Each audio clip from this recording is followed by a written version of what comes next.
இந்திய அரசியலமைப்பு சட்டத்தை அரசியல் நிர்ணய சபை உருவாக்கியது. இந்த சபை குறித்து விவரிக்கிறார் ஆனந்தி.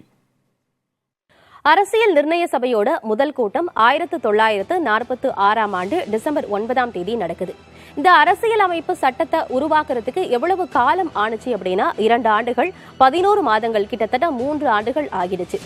இந்த அரசியலமைப்பு சட்டத்தை உருவாக்குறதுக்கு மொத்தமா 22 குழுக்கள் அமைக்கப்படுது. அதுல 8 குழுக்கள் ரொம்ப முக்கியமானதாக பார்க்கப்பட்டுச்சு.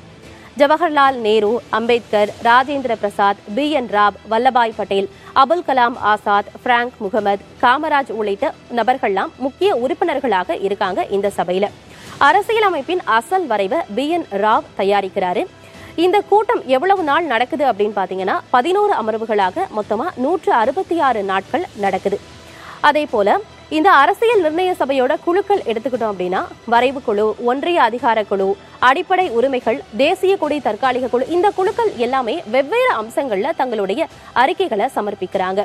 இந்த அரசியல் நிர்ணய சபையில 15 பெண்கள் உறுப்பினர்களாக இருந்திருக்காங்க. சரோஜினி நாயுடு, விஜயலட்சுமி பண்டிட் உள்ளிட்ட 15 பெண்களும் உறுப்பினர்களாக இருந்திருக்காங்க.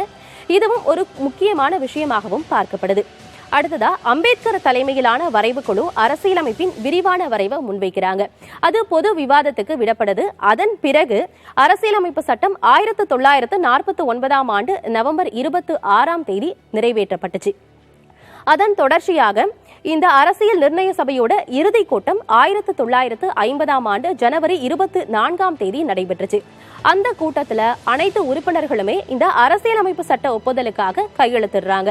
அதன் பிறகு 1950ஆம் ஆண்டு ஜனவரி 26 அரசியலமைப்பு சட்டம் நடைமுறைக்கு வருது. இதுதான் குடியரசு தினமாக மாறியது.